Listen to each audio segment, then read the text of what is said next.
नमस्कार, आप देख रहे हैं उत्तराखंड प्राइम और मैं राजेंद्र देव। देहरादून में मुख्यमंत्री पुष्कर सिंह धामी ने रानी पोखरी के टूटे पुल का निरीक्षण किया। सीएम ने अधिकारियों को जल्द से जल्द सभी व्यवस्थाएं दुरुस्त करने के निर्देश दिए। इसके अलावा मुख्यमंत्री ने कहा कि जल्दी ही पुल का निर्माण किया जाएगा। पुल किस वजह से टूटा है, इसकी जांच के आदेश दिए गए और जांच रिपोर्ट आते ही आरोपियों के खिलाफ सख्त कार्रवाई अमल में लाई जाएगी। इस अवसर पर मुख्यमंत्री धामी ने प्रभावित हुए रानी पोखरी और जौलीग्रांट के लोगों से भी मुलाकात की।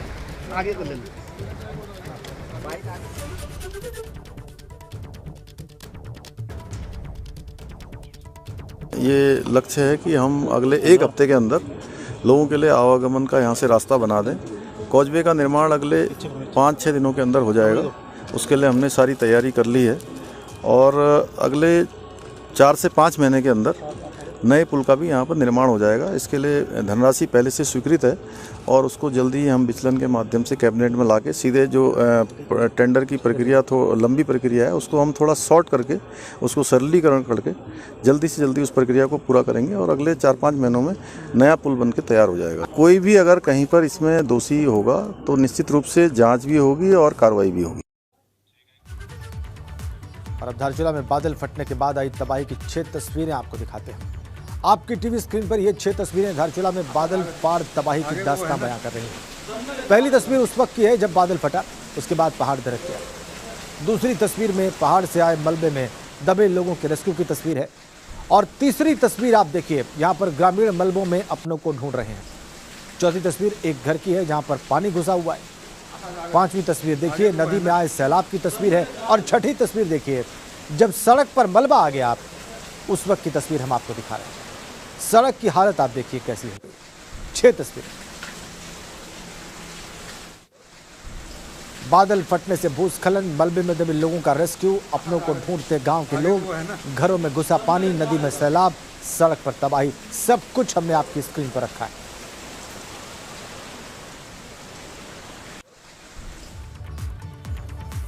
एक बड़ी अपडेट है, धारचूला में रेस्क्यू अभियान जारी है। अब तक 4 लोगों के शव बरामद हुए हैं। 3 लापता लोगों की तलाश जारी है।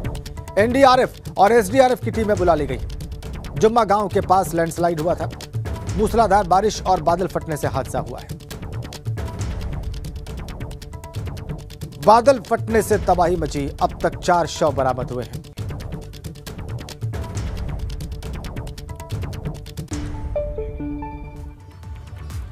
और अब आपको 2 और तस्वीरें दिखाते हैं जहां पर एनडीआरएफ और एसडीआरएफ की टीमें जामुनी गांव पहुंची और रेस्क्यू ऑपरेशन उन्होंने वहां पर शुरू कर दिया है।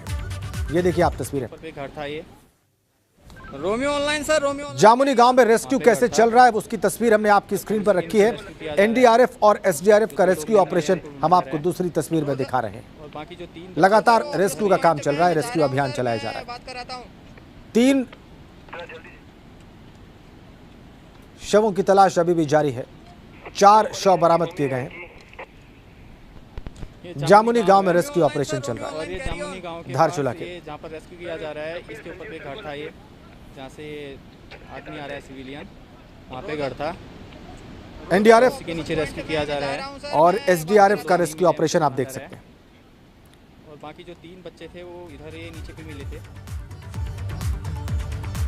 इधर चंपावत में टनकपुर चंपावत राष्ट्रीय राजमार्ग पिछले 1 हफ्ते से बंद है।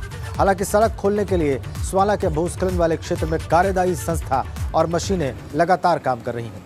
लगभग 25 मीटर मलबा हटाया जा चुका है और अब करीब 10 मीटर मलबा ही हटाना बाकी रह गया। डीएम विनीत तोमर ने बहुत तेजी से काम कर सड़क खोलने के निर्देश दिए।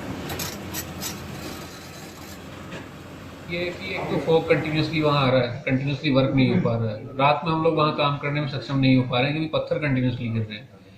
कल भी काम रोकना पड़ गया था इस वजह से। फिर बारिश भी अभी लगातार होने लगी है, तो प्रयास तो हम कर रहे हैं कि आज शाम तक खोल दें, लेकिन कुछ कह नहीं सकते हैं इस निश्चित रूप से नहीं बता सकते कि आज शाम तक खुल पाएगा। इधर बागेश्वर में मानसूनी बारिश के बाद कपकोट तहसील क्षेत्र के मोटर मार्ग खस्ताहाल हो गए। भारी बरसात के चलते जिले में 17 ग्रामीण लिंक मोटर मार्ग बाधित हो गए। इस बीच एक ग्रामीण मार्ग पर सड़क के किनारे खड़े पिकअप तेज नाले के बहाव में आकर नाले में पलट गया। सबसे ज्यादा सड़कें कपकोट तहसील की हैं, जिन्हें विभाग जेसीबी मशीनों की मदद से लगातार खोलने में जुटा हुआ है।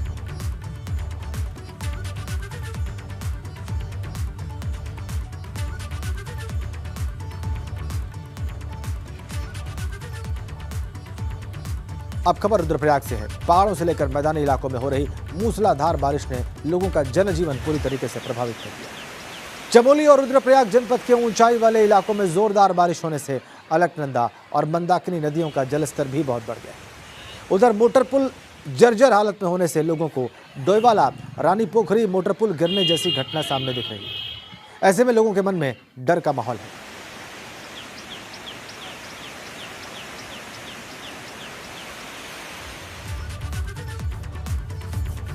अब खबर रुद्रपुर से है। यहां पर एक युवक पानी में बह गया। ट्रांजिट कैंप पुलिस को 112 के माध्यम से युवक के पानी में बहने की सूचना मिली।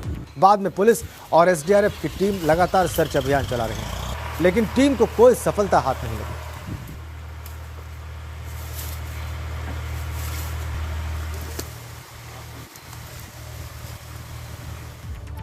इधर विकासनगर में लगातार बारिश होने से नवनिर्मित मकान का पिलर धराशायी हो गया।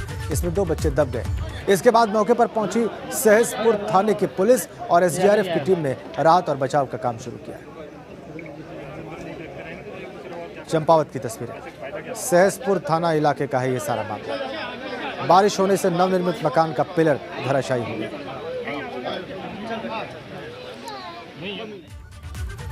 रुद्रप्रयाग गौरीकुंड राष्ट्रीय राजमार्ग का निर्माण कर रही कार्यदायी संस्था की कार्यप्रणाली हमेशा ही विवादित रही है। कभी पहाड़ों की बेतरतीब कटिंग तो कभी सड़क को अपने हिसाब से काटने को लेकर सवाल उठ रहे हैं। कार्यदायी संस्था द्वारा सड़क कटिंग का मलबा डंपिंग जोन के इतर सीधा नदी में डाला जा रहा है। तस्वीरें देख लीजिए आप। डंपिंग जोन की व्यवस्था रहती है कि नीचे वॉल उठाई जाती है और उसमें डंप किया जाता है। जब वो फिल हो जाता है तो उसकी फिल होने से ठीक पहले 1-2 लेयर और उठा दी जाती है। एक निरंतर चलने वाली प्रक्रिया है कि हम डंपिंग जोन को डेवलप करते हैं, मलबा डालते हैं, फिर डेवलप करते हैं, फिर मलबा डालते हैं। यह प्रक्रिया गतिमान है और ऐसे स्थान जहां पर ऐसी कोई समस्या आ रही है उसका परीक्षण कराया गया है। और आगे बढ़ेंगे देहरादून से आ रही एक बड़ी अपडेट के साथ। आम आदमी पार्टी के नेता और सांसद आम आदमी पार्टी के नेता अजय कोठियाल का बड़ा बयान आया है। प्रदेश में स्वास्थ्य व्यवस्था ठीक नहीं है। स्वास्थ्य सेवाएं बदहाल होने से पलायन हो रहा है। कोरोना काल में स्वास्थ्य सेवाएं मुहैया नहीं कराई गई। कोरोना काल में सरकार पूरी तरह से विफल रही है। यह कहना है अजय कोठियाल का, जो कि आम आदमी पार्टी के मुख्यमंत्री कैंडिडेट होंगे आने वाले चुनाव में। स्वास्थ्य व्यवस्थाओं पर उन्होंने सवाल उठाया है।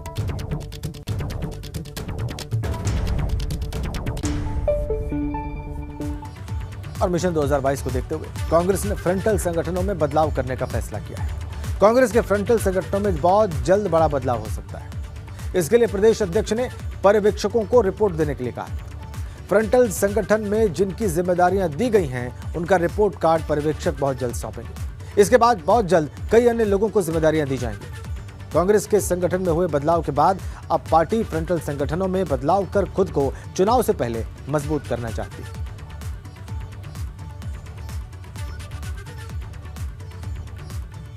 तो फ्रंटल संगठनों में अब कांग्रेस बदलाव करेगी चुनाव से पहले और जमीन पर अपने आप को मजबूत करने की नई रणनीति है 2022 के चुनाव से पहले।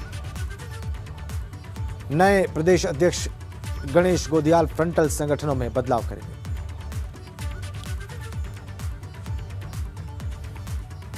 हमने पूरे संगठन में और फ्रंटल ऑर्गेनाइजेशन के स्तर पर प्रत्येक जिले में पर्यवेक्षक भेजने का निर्णय किया है। जो पर्यवेक्षक उस जिले के मुख्य संगठन और दूसरे अनुषांगिक संगठनों के कामकाज की समीक्षा करेंगे और अपनी रिपोर्ट यहाँ पर देंगे। जब उनकी रिपोर्ट प्राप्त हो जाएगी तो गुण दोष के आधार पर प्रत्येक संगठन के बारे में अंतिम निर्णय लिया जाएगा। हल्द्वानी में कोरोना की तीसरी लहर की आशंका को देखते हुए जिला प्रशासन अलर्ट हो गया है। भीड़ भाड़ वाले इलाकों में मास्क न लगाने वाले लोगों के ऊपर कार्रवाई की जा रही है। दूसरी ओर शॉपिंग मॉल में प्रशासन की टीम सैंपलिंग भी करवा रही है। जिला अधिकारी लगातार वैक्सीनेशन पर निगाह रखे हुए हैं और वैक्सीनेशन कराने के लिए प्राइवेट अस्पतालों की टीम को भी वैक्सीनेशन के कार्यक्रम में लगा दिया गया। जिलाधिकारी के मुताबिक तीसरी लहर की आशंका को देखते हुए सभी सरकारी अस्पतालों में बेड्स बढ़ाने के निर्देश दिए गए। इसके अलावा ऑक्सीजन सिलेंडर की सप्लाई, आईसीयू को अपडेट रखने के निर्देश भी जारी कर दिए गए।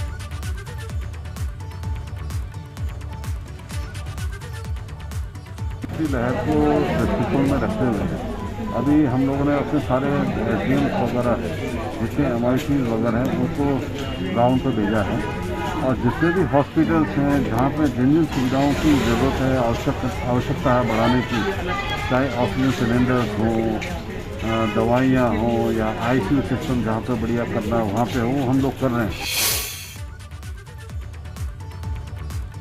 और आइए अब आपको बताते हैं कि देवभूमि में कोरोना की स्थिति क्या है। 24 घंटे में 16 नए कोरोना संक्रमित केसेस सामने आए हैं संक्रमण के, और 24 घंटे में एक भी मरीज की मौत नहीं हुई है। राहत की बात है, 7 जिलों में एक भी संक्रमित मरीज नहीं मिला है और 7 मरीजों को ठीक होने के बाद घर भेजा गया है। सक्रिय मामलों की संख्या भी बढ़कर 335 पहुंच गई। प्रदेश में ब्लैक फंगस के 2 मामले सामने आए। अब तक 576 केस ब्लैक फंगस के सामने आए। अब तक 131 की मौत की खबर है। 346 लोग अब तक ठीक हो चुके हैं। 61 ब्लैक फंगस के मरीज अपने राज्यों में जा चुके हैं और रुद्रप्रयाग में डेल्टा प्लस वेरिएंट का संक्रमित मरीज मिला है। सितंबर में कोरोना की तीसरी लहर की आशंका है। केंद्र की ओर से टेस्टिंग पर विशेष ध्यान देने के भी निर्देश हैं। सरकार का हर दिन 40,000 सैंपल जांच कराने का लक्ष्य है और अब तक करीब 80,000 लोगों को कोरोना वैक्सीन लगाई जा चुकी है।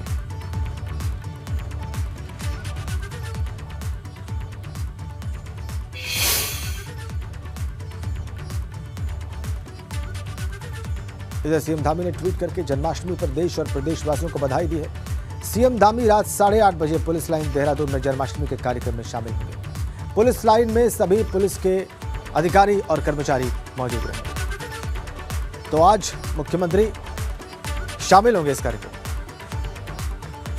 नमस्कार मेरे प्रिय प्रदेशवासियों, मानवता को भक्ति, ज्ञान और कर्म का मार्ग दिखलाने वाले भगवान विष्णु के अवतार श्रीमद् भगवद गीता का उपदेश देने वाले भगवान श्री कृष्ण के जन्मोत्सव के इस पावन पर्व पर आप सभी को मेरे ओर से अनेकानेक शुभकामनाएं। प्रेम और ज्ञान के प्रणेता योगेश्वर भगवान श्री कृष्ण के जीवन चरित्र से प्रेरणा लेकर मैं मुख्य सेवक के रूप में आप सभी को यह विश्वास दिलाता हूं कि हम अपने यशस्वी प्रधानमंत्री श्री नरेंद्र मोदी जी के कुशल नेतृत्व में इस देवभूमि उत्तराखंड की पुरातन संस्कृति की रक्षा करेंगे और उत्तराखंड को श्रेष्ठ राज्य के रूप में विकास के पथ पर गतिमान करेंगे। जोशीमठ के बद्रीनाथ धाम में भारत के अंतिम गांव माणा में मुचकुंद गुफा में माणा की महिलाओं ने भगवान श्री कृष्ण के पाषाण पर स्थित चरण पादुका की विशेष पूजा अर्चना की और भगवान की स्तुति वंदना और भजन कीर्तन किया। बताया जाता है कि काल यवन राक्षस भगवान कृष्ण के पीछे पड़ गया था। काल यवन से पीछा छुड़ाने के लिए भगवान कृष्ण उसी गुफा में आ गए जहां पर मुचकुंद निद्रा में थे। काल यवन वहां भी आ गया और उसने अंधेरे में मुचकुंद को ललकारा। मुचकुंद की दृष्टि काल यवन पर पड़ गई और वो वहीं पर भस्म हो गया।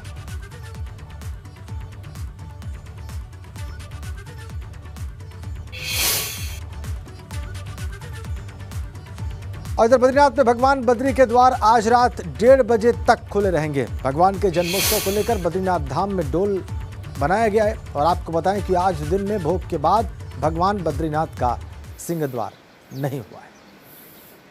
आज 1:30 बजे रात तक कपाट खुले रहेंगे बद्री विशाल के, भगवान बद्री विशाल। आज जन्मोत्सव बद्रीनाथ धाम में भी श्री कृष्ण जन्मोत्सव, विष्णु के पूर्ण अवतार, और इसीलिए आज रात 1:30 बजे तक बद्री विशाल के कपाट खुले रहेंगे।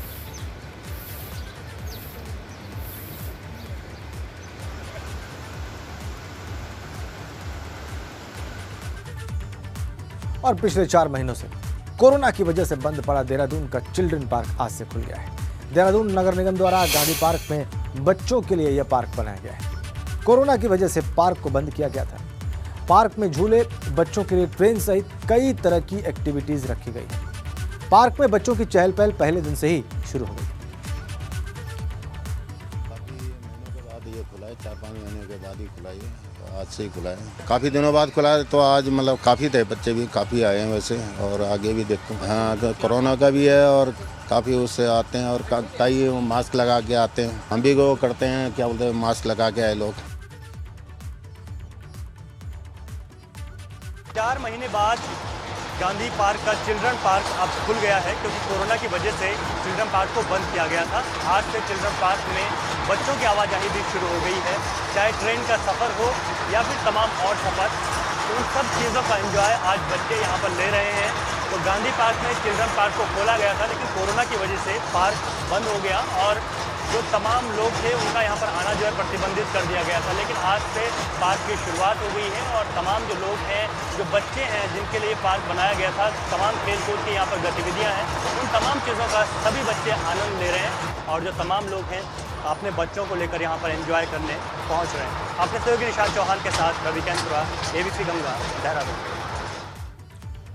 और एक बड़ी अपडेट उत्तराखंड से है, कोरोना से जुड़ी हुई है। 38 नए मामले उत्तराखंड में सामने आए हैं और एक मरीज की मौत की खबर आ रही है कोरोना से प्रदेश में। आज 16 मरीज ठीक हुए हैं और प्रदेश में कोरोना एक्टिव केसेस अब हैं फिलहाल 356। 38 नए मामले सामने आए हैं।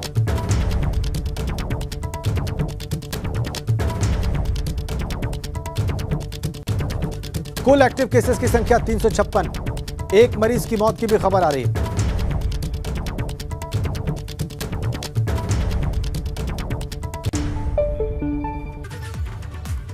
अल्मोड़ा में सौर ऊर्जा प्रोजेक्ट के माध्यम से युवाओं को रोजगार मुहैया कराने की कवायद शुरू की गई। अल्मोड़ा उत्तराखंड पावर कॉर्पोरेशन ने जिले में सौर ऊर्जा प्रोजेक्ट के 100 से ज्यादा आवेदन स्वीकार किए हैं और इनमें से 75 लोगों के साथ सौर ऊर्जा प्रोजेक्ट का अनुबंध भी किया गया है।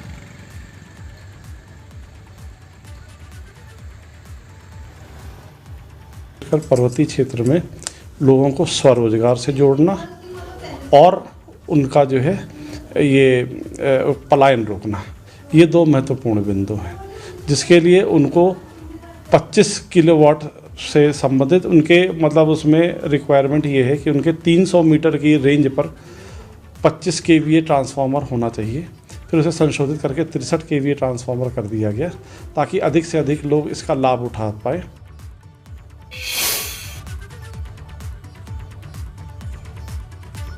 रामनगर टाइगर रिजर्व में पहली बार महिला जिप्सी चालकों को मौका दिया जा रहा है। अब कॉर्बेट नेशनल पार्क में पर्यटकों को महिला जिप्सी चालक घुमाती हुई नजर आने वाली। इस प्रकार का प्रयोग भारत में पहली बार दिखाई देगा।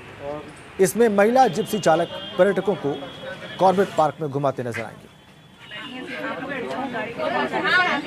माननीय मुख्यमंत्री जी की घोषणा के अनुसार कॉर्बेट टाइगर रिजर्व में पर्यटन के लिए 50 महिला ड्राइवरों का पंजीकरण किया जाना है, जिनमें उनके द्वारा जिप्सी या अन्य वाहन जो भी अनुमन्य होंगे वो चलाए जाने हैं।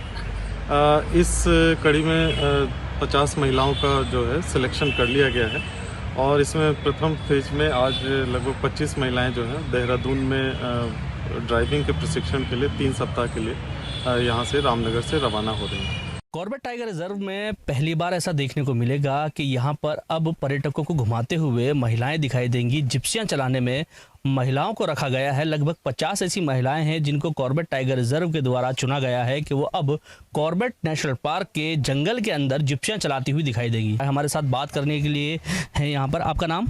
मेरा नाम प्रियंका है। प्रियंका जी, पहली बार ऐसा हो रहा है कि कुछ महिलाओं को मौका दिया गया है कॉर्बेट टाइगर रिजर्व में जिप्सी चलाने के लिए। इसको कैसा, किस रूप में आप देख रहे हैं? ये बात है कि आज तक हमने सिर्फ लड़कों को या आदमी, जेंट्स, पुरुष ही सारे गाड़ियाँ चलाते थे। कभी ऐसा मतलब उत्तराखंड में तो वैसे कॉर्बेट नेशनल पार्क में तो हमने कभी नहीं देखा कि कोई महिला भी जिप्सी चला सकती।